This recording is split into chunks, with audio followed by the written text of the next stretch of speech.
안녕하세요. 허재현 기자입니다. 오늘도 시사바리스타 함께 하시겠습니다.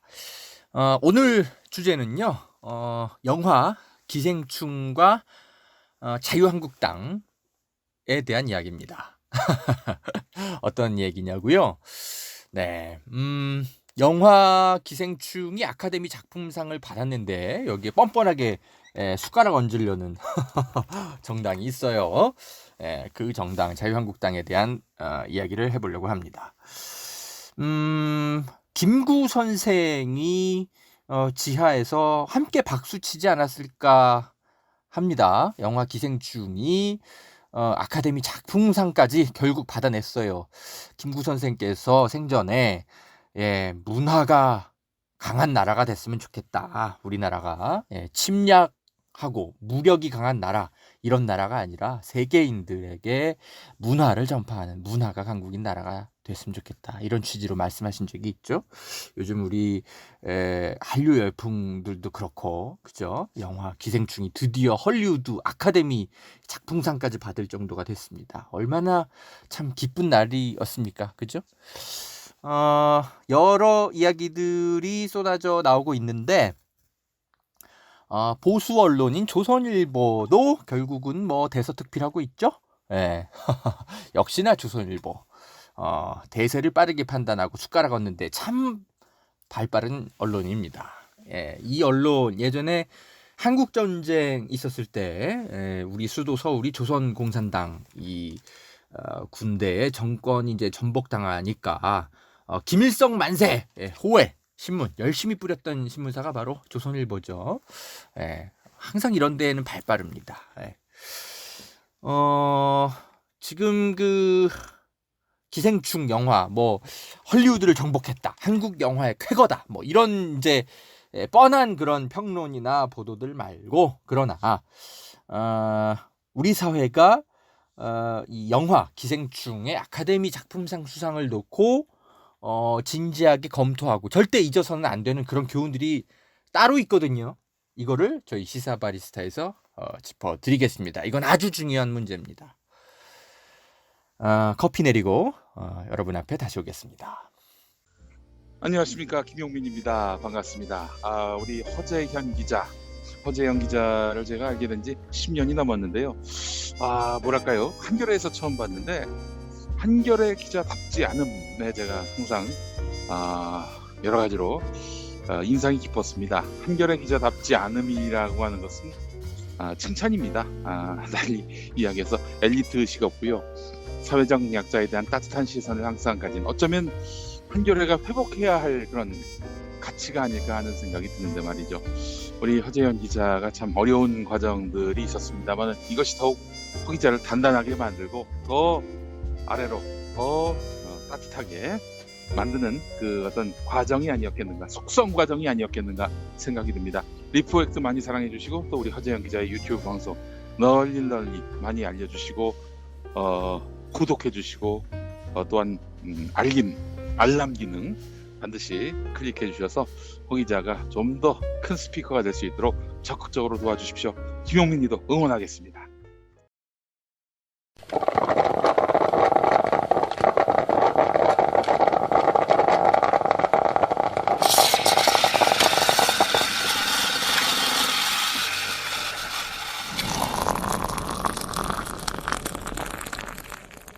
한국 영화 기생충이 새로운 역사를 썼다.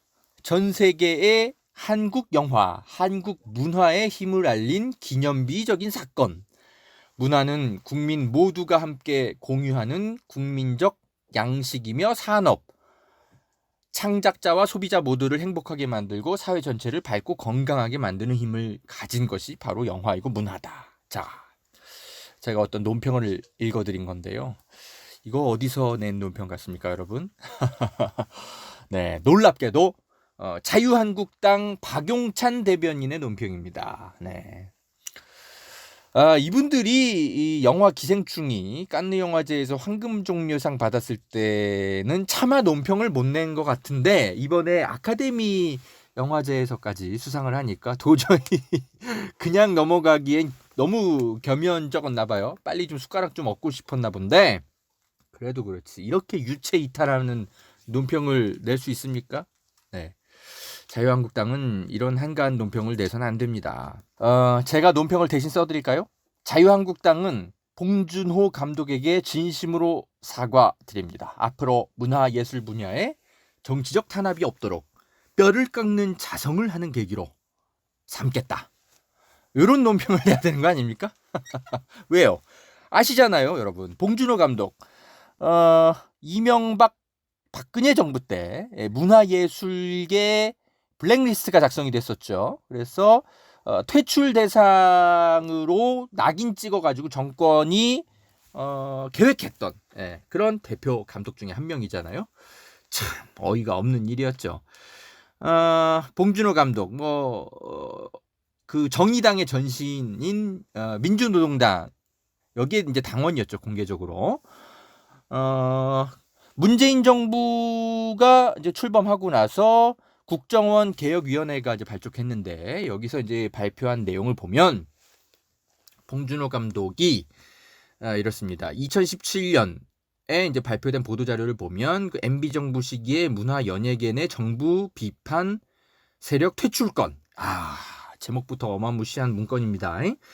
이 보도자료 이걸 보면 이명박 정부가 블랙리스트 명단에 올린 수십 명의 연예계 종사자들이 있는데 그 중에서도 봉준호 감독은 강성 성향으로 분류돼서 그런 이제 연예계 종사자가 69명인데 강성 성향으로 분류되어 있습니다.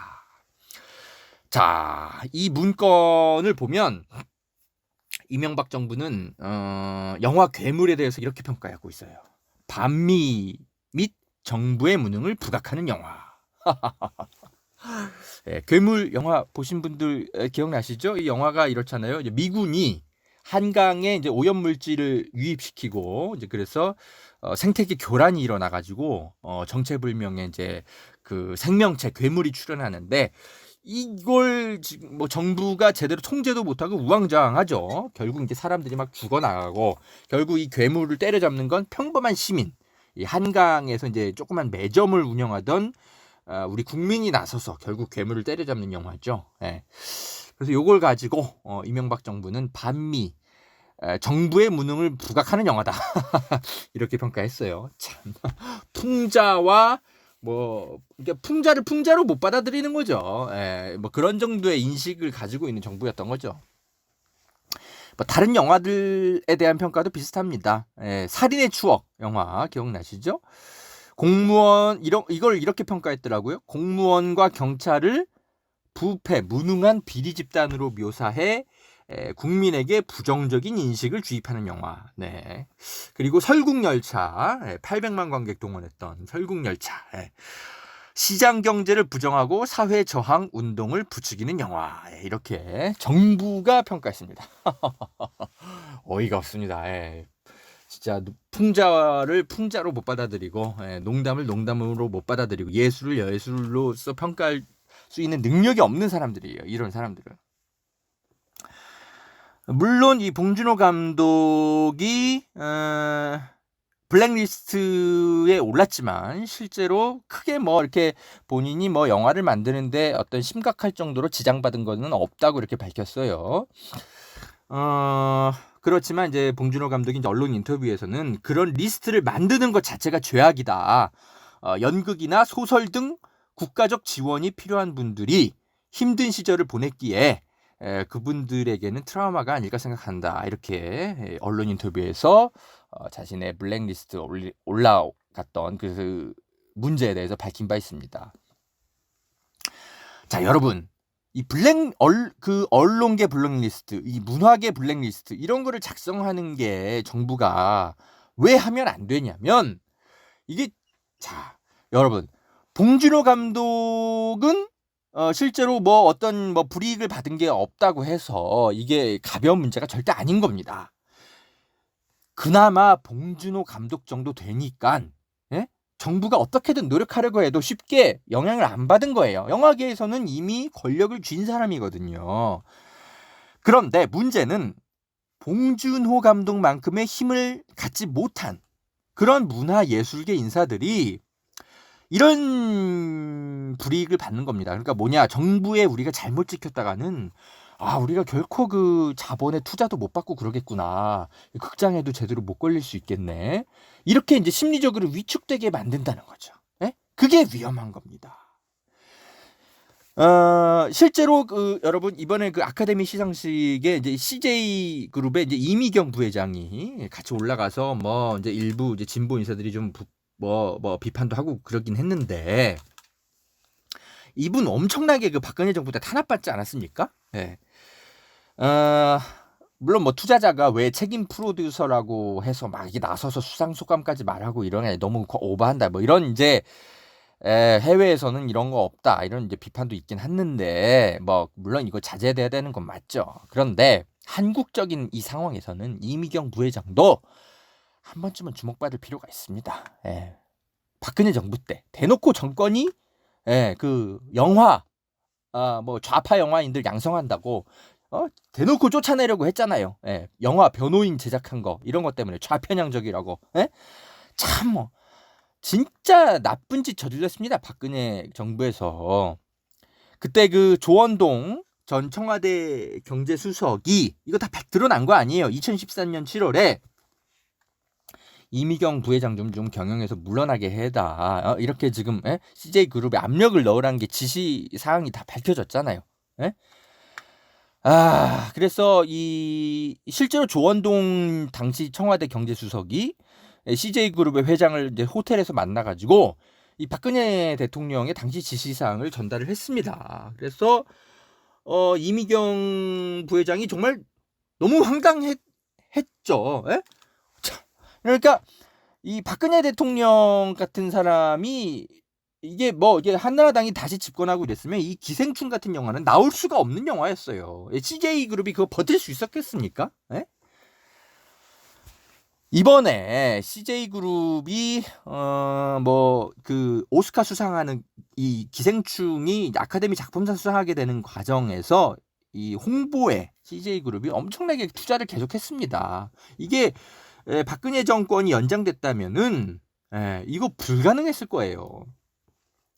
여러분, 그 오스카의 작품상을 수상하게 되는 데는 이 아카데미 그 회원들 한 1000명 정도 넘는데, 이 사람들에게 엄청나게 그 광고를 많이 해야 됩니다. 순수하게 이 작품성만으로 이렇게 그 수상하기는 좀 한계가 있어요. 역시 자본주의 사회이기 때문에 여러 가지 뭐 팜플렛도 뿌려야 되고 뭐 테이프도 보내야지, 온갖 것들 정말 홍보 행사를 엄청나게 해야 됩니다. 그 사람들 상대로.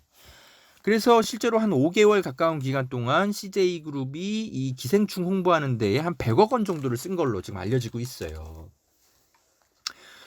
이게 이미경 부회장 정도 되는 사람이니까 이런 걸 하는 거지. 만약에 이 사람이 이제 박근혜 정부 때 이렇게 탄압 받아가지고 막 압력받고 교체되고 이랬으면 이게 가능했겠습니까, 여러분? 네.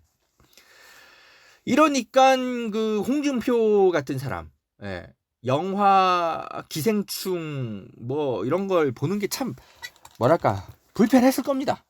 얼마 전에 이제 대놓고 밝혔잖아요. 기자들이 홍준표한테 뭐 기생충 보셨습니까? 이렇게 물어보니까 패러사이트 이런 거 영화 안 봐요 저는, 뭐 이래 버린 거 아닙니까? 기생충 영화 참 훌륭하게 잘 만들어진 영화입니다. 근데 이 영화를 칭찬하자니 박근혜 정부 뭐 자기 그때 그 반성부터 해야 하니까 얼마나 불편하겠어요. 그죠? 자유한국당의 이번 논평이 제가 괘씸한 게 이런 겁니다. 자신들의 잘못에 대해서 이런 반구도 국민에게 사과도 없고 저런 식의 진짜 뭐 유체 이탈의 논평이나 내고 있으니까 얼마나 한심합니까? 지금 뭐 조선일보는 갑자기 막 국민신문이 돼가지고 뭐 영화 기생충이 아카데미 뭐 작품상을 탔네 뭐하네 이러면서 지금 뭐 일면에 내고 그러는데, 참 진짜 이 문학의 블랙리스트 사건에 대해서 우리가 절대로 잊어서는 안 됩니다, 여러분. 올해 4월에 총선 있죠. 투표 잘하십시오. 황교안 자유한국당 대표, 서울 종로구에 출마합니다. 종로 바로 옆에 있는 곳이 바로 충무로입니다, 여러분. 충무로 옆 동네에 절대 당선돼서는 안 되는 분이 이번에 출마한다고 하는데, 영화계뿐만이 아니라 종로구에 사시는 주민 여러분, 투표 제발 좀 똑바로 잘 해주시기 바랍니다.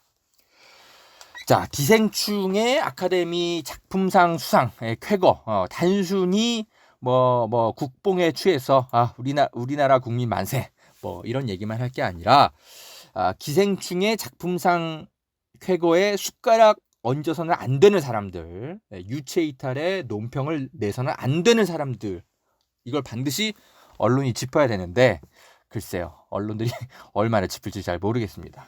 그래서 오늘 긴급하게 시사바리스타에서 이 문제를 좀 다루고 있는데요. 잠시 좀 커피 좀 내리고 다시 오겠습니다.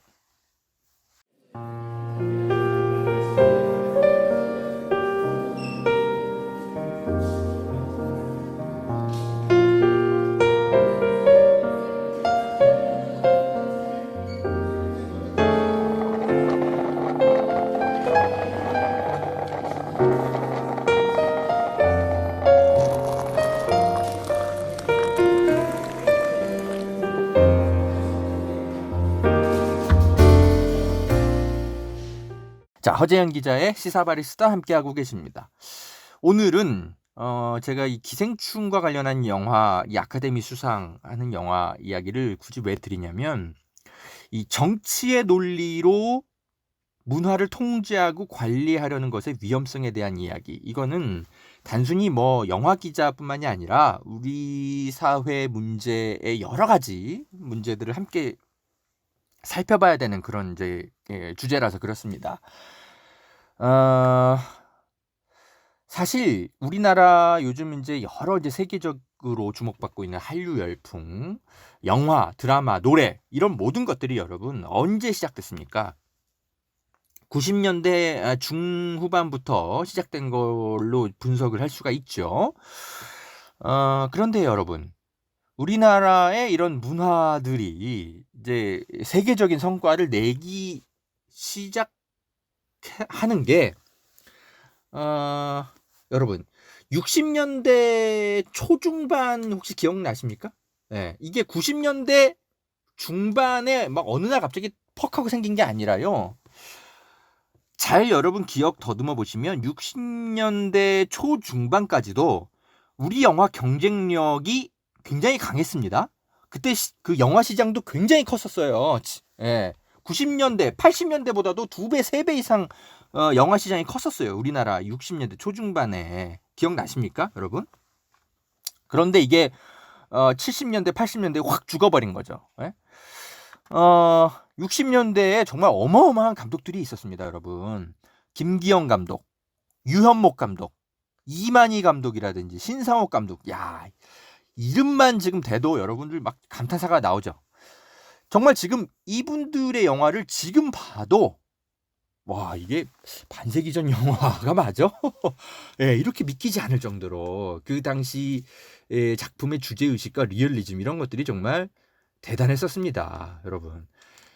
지금이야 뭐 사회 문제를 정면으로 직시하는 영화들이 이제 뭐 당연하게 만들어지고 있지만 60년대에 이런 리얼리즘적인 영화들이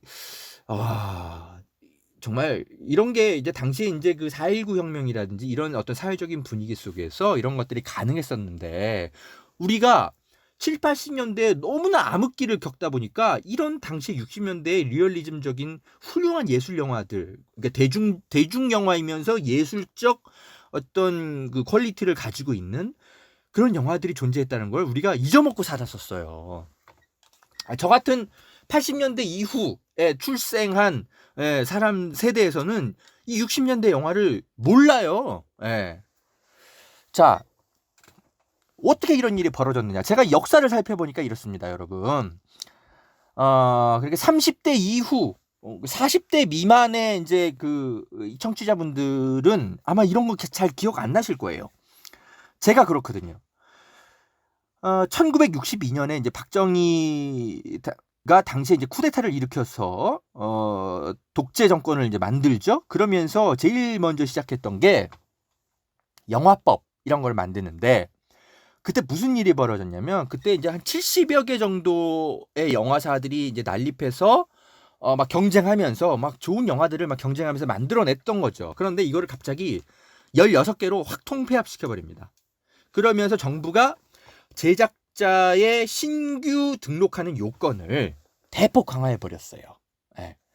당연히 이제 검열 같은 것도 강화되고 그랬죠. 이러면 이제 어떻게 되냐? 정권 입맛에 안 맞는 예술인들이 영화계에서 주류가 되기 어려운 구조로 바뀌어 버리는 겁니다. 예. 아까 말씀드렸듯이 7, 80년대 영화, 여러분 뭐 제가 설명 안 드려도 아시잖아요. 아주 극소수의 빛나는 몇몇 작품들을 제외하고는 뭐 한국 영화의 암흑기였습니다. 예. 극장 가서 돈 주고 보면 아까운 게 한국 영화였어요. 예. 20, 30년 독재가 계속되면서 영화계의 자유로운 창작 어떤 문화가 다 무너져 버린 탓에 벌어진 암흑기였죠. 예. 그러니까 이제 저 같은 이제 80년대 이후의 세대들은, 그러니까 90년대 이후부터 이제 영화를 본격적으로 보기 시작한 사람들인데, 당연히 한국 영화는 7, 80년대 영화들이 다 암흑기였기 때문에 60년대에 빛나던 한국 영화의 중흥기를 잘 모르는 세대입니다. 그러니까 저 같은 세대가 60년대 영화를 보면 깜짝 놀라요. 예. 아니, 저런 시대에 어떻게 이렇게 훌륭한 영화가 있었단 말이지? 이게 한국 영화가 맞아? 아니, 그러면 도대체 7, 80년대 무슨 일이 있었길래 우리나라 영화들이 이렇게 다 후퇴한 거야? 깜짝 놀라는 거죠. 제가 그런 경험을 했던 세대입니다, 여러분. 부산영화제를 제가 2006년도에 그때 이제 한 일주일 가서 부산에서 살다시피 하면서 부산영화제를 즐기고 체험했던 기억이 있는데, 그때 제가 이만희 감독 특별전이 그때 부산영화제에서 해가지고 이만희 감독 영화를 다 살펴본 적이 있었어요. 만추, 추격자, 또 뭐죠? 마의 계단, 삼포로 가는 길, 예, 이런 영화들, 7인의 여포로. 여러분 뭐 이 영화들 이게 좀 약간 이제 나이 드신 분들 다 기억나십니까? 이 영화들, 이 훌륭한 영화들을 보면서 제가 깜짝 놀랐죠. 이 7인의 여포로, 이것도 참, 이만희 감독이 이 영화 때문에 감옥 가셨던 거 기억나십니까? 이 북한군을 미화시켰다고 검열에 걸려가지고 그때 영화 감독 최초로 반공법 위반인가 뭔가 이런 거 해가지고 그때 잡혀갔던 사연이 있어요. 네. 그 7인의 여포로가 1965년작인데 이것 때문에 중앙정보부 끌려갔어요. 이 이만희 감독이. 이게 뭐 북한군을 미화시켰다 그러는데, 사실 이 영화는 북한군이 자유대안으로 귀순하는 반공 영화였거든요. 예, 그러니까 미화시켰다는 거는 거의 코미디인 거예요. 예, 이 북한군이 국군 부상병을 사살하는데 국군 간호장교 포로가 항의를 하거든요. 그래서 항의하는 내용이, 인민군은 이 제네바 협정 교육도 안 합니까? 이렇게 항의하거든요. 그러니까 요걸 가지고 당시 검열 당국에서는 어떻게 북한 괴뢰를 정상적인 국가로 설정해서 이렇게 대사를 쓸 수 있냐? 이렇게 해가지고 이게 반공법 위반했다 이러면서 감옥 가요. 참. 근데 참 아이러니하게도 이만희 감독이 이제 교도소에서 이런 걸 다녀오고 그래가지고 아주 생애 최고의 걸작인 만추 영화가 탄생하기도 하는데, 이 만추 영화가 이게 그거잖아요. 교도소에서 이제 모범수, 그러니까 이제 특별휴가 뭐 이런 거 이제 가는 그러면서 이제 벌어지는 일들 이제 그린 영화잖아요. 하여튼 뭐 아이러니하게도 이런 영화가 그 교도소 다녀온 덕분에 만들어진 영화이기도 한데, 아무튼간에 그런 암흑의 시간들이 60년대에 있었단 말입니다. 그러니까 이만희 감독 같은 영화인이 계속 재생산이 70년대, 80년대에 돼야 되는데 명맥이 딱 끊겨버리는 거죠. 60년대 후반까지가 우리나라의 이제 빛나던 영화 감독들이 활동하던 마지막 세대가 돼버린 거예요. 황당한 거죠. 제가 그래서 그때 이제 부산영화제로 돌아가면 그때 이제 제가 이만희 감독 특별전을 보고 너무 놀라가지고 그때 이제 관객과의 대화, 이제 영화인들의 관객과의 대화에서 제가 손 들고 질문을 했어요. 그때부터 제가 기자의 본능. 그때 저는 이제 대학생 이제 졸업반이었는데, 그때 양택조 씨 배우가 나와가서 제가 질문했던 기억이 아직도 생생해요. 제가 손을 들어가지고 물어봤어요. 나 지금 이 영화 보고 충격받았습니다, 배우님. 60년대에 어떻게 이런 영화가 존재할 수 있죠? 너무나 리얼리즘적인 게 정말 훌륭한데요? 도대체 그런데 솔직히 말하면 우린 7, 80 지금 우리 한국 영화 돈 주고 그 극장 가서 한국 영화 본다는 게 그런 게 없었던 시대가 굉장히 오랫동안 있었는데 도대체 7, 80년대에 우리 영화계에서 무슨 일이 벌어졌던 겁니까? 배우님, 제가 이렇게 물어봤어요. 그러니까 양택조 씨가 저한테 대답한 게 아직도 생생합니다. 7, 80년대 정부에서 영화를 너무나 검열을 많이 하고 통제하는 바람에 60년대에 빛나던 어떤 예술적인 어떤 그 이제 자유로운 창작 정신을 가지고 있던 영화 감독들의 후배들이 재생산이 되지 못했다. 그래서 한국 영화에 암흑기가 찾아오는 바람에 벌어진 일이었다라고 설명을 하더라고요. 그래서 이제 제가 깨달았죠. 이 예술에 절대 정치인들이 개입하면 안 되는구나. 이런 암흑이 발생하는구나. 그때 이제 제가 이제 학생 때였는데 이런 거를 그때 정말 깨달았죠. 그때 김대중 정부가 이제 예술인들을 막 지원하기 시작하면서 대통령의 철학이 대표적으로 알려진 게 뭐였습니까? 지원은 하되 간섭은 하면 안 된다. 이게 김대중 대통령의 철학 아닙니까? 그러면서 그때 이제 부산영화제 이런 것들 막 지원하면서 지원은 하되 절대 정부가 개입하지 않고 이런 것들이 이제 막 관행이 자리 잡으면서 부산영화제가 막 성장하기 시작하고 예술인들이 막 성장하기 시작하고 90년대 중후반부터 막 자유로운 어떤 문화들이 막 꽃피우기 시작하면서 결국 2020년에 이런 영화 기생충 같은 그런 정말 활용정점이 발생하는 거 아닙니까? 자, 제가 이래서 이명박 박근혜 정부 때 이 문학의 블랙리스트 같은 거 만들고 CJ 이미경 부회장 막 축출하려고 막 하고 막 그런 정부의 이런 그 사건들이 왜 반복되면 안 되는지 제가 그 우리의 이제 7, 80년대의 영화계의 암흑기가 존재하게 됐던 그 과정들을 좀 분석하면서 설명을 드립니다. 이 보수 정권이 한 번만 더 연장이 됐다면 아마 이 기생충 같은 영화는 만들어졌더라도 시장에 제대로 대접받지 못했을 거고 헐리우드에 제대로 홍보비 100억씩이나 한 100억 들었죠? 한 100억 이상 이렇게 써가면서 CJ가 홍보 못합니다. 정권 눈치 보여가지고 이미경 부회장이 CJ에서 살아남았겠습니까? 다행히도 이 국정농단 사건이 막 터지고 이래가지고 다행히도 이런 일이 가능했던 거예요. 뭐 약간 이제 50대 이상의 이제 분들에게는 너무나 이제 당연한 이제 설명일 텐데 사실 저 같은 40대 초반, 40대 이후, 40대 전반, 3, 40대, 2, 3, 40대 이런 젊은 이제 기자들 중에는 이거를 잘 모르는 기자들이 참 많아요. 한국 영화가 뭐 90년대 중후반에 이렇게 갑자기 이렇게 막 성장한 것처럼 알고 있는데 사실은 60년대로 간신히 지금 우리 한국 영화가 회복해가는 단계인 겁니다. 그 암흑기를 다시 겪지 않으려면 이 블랙리스트나 만드는 그런 정권이 절대 다시 들어서면 안 됩니다. 자유한국당의 논평은 그래서 정말 한심한 거예요. 홍콩 영화 여러분 얼마나 우리가 많이 봤습니까? 그런데 홍콩 영화의 암흑기가 지금 계속되고 있잖아요. 그게 언제부터 시작됐습니까?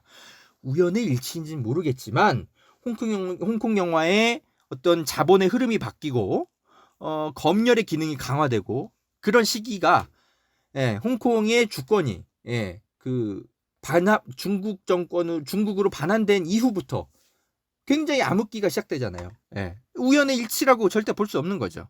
그래서 이 정권, 이 정부가 어떤 세력이 집권하느냐에 따라서 이 문화계, 문화예술계가 흥망성쇠가 이렇게 달라질 수 있는 겁니다. 자, 오늘 영화 기생충의 아카데미 작품상 수상과 관련해서 사회적으로 우리가 집중해서 살펴봐야 될 것들 좀 짚어봤고요. 오늘 좀 할 얘기가 많습니다.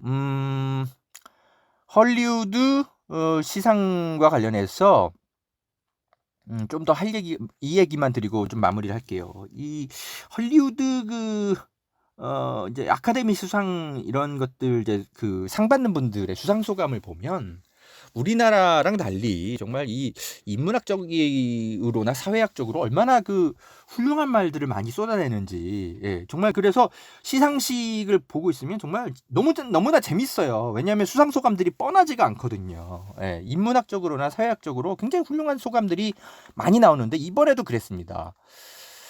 영화 조커로 나무 주연상을 받은 이번에 배우 그 호아킨 피닉스 이런 이야기를 했는데 여러분께 꼭 소개를 시켜드리고 싶어요. 이분이 이런 얘기를 했습니다. 우리가 잘할 수 있는 것은 서로를 지지하는 것입니다. 과거의 실수로 서로를 지워버리기보다는 성장을 위해 서로를 도와야 할 때입니다. 우리가 서로를 교육하고 구원을 위해 서로를 인내해야 할 때입니다. 자, 여러분. 이 얘기 마치 우리나라 한국 국민들한테 해주는 어떤 위로의 말 같지 않습니까? 지금 진중권 전 동양대 교수가 과거 그 자신의 서울대 친구인 조국의 과거의 실수를 두고 지금까지 몇 개월간 거품 물고 비판하고 국민들을 막 둘로 나눠가지고 막 싸움질을 막 시키게 만듭니다. 김용민 씨 과거 어렸을 때에 정말 무명 방송인일 때 인터넷 방송에서 잠깐 했던 말실수를 가지고 지금까지도 사람들이 막 비난하고 있죠. 진중권 교수 같은 사람들이 진영주의자라고 막 좀비라고 막 몰아붙이고 말이죠. 자, 사람은 누구나 실수를 하면서 살죠. 그런데 이 배우 호아킨 피닉스의 이 헐리우드 수상 소감이 바로 우리 한국 국민들에게 뭔가 좀 모르겠어요. 우연의 일치인지는 모르겠지만 너무나 가슴을 울리는 말을 해서 제가 좀 전해드렸습니다. 우리가 잘할 수 있는 것은 서로를 지지하는 것입니다. 과거의 실수로 서로를 지워버리기보다는 성장을 위해 서로 인내하고 서로를 도와야 할 때입니다. 어떻습니까, 여러분? 자, 시사바리스타 오늘도 허재영 기자와 함께 해주셔서 감사합니다. 저희 시사바리스타는 아직까지는 유튜브로부터 수익 그게 아직은 안 나오고 있어요. 왜 이렇게 오래 걸리는지 모르겠습니다. 여러분이 여력이 되시는 분들만 조금씩만 후원 계좌에 도움을 좀 부탁드리고요. 저는 여러분의 응원을 받아서 또 좋은 주제를 가지고 계속 열심히 발로 뛰는 기자가 되겠습니다. 감기 조심하십시오. 감사합니다.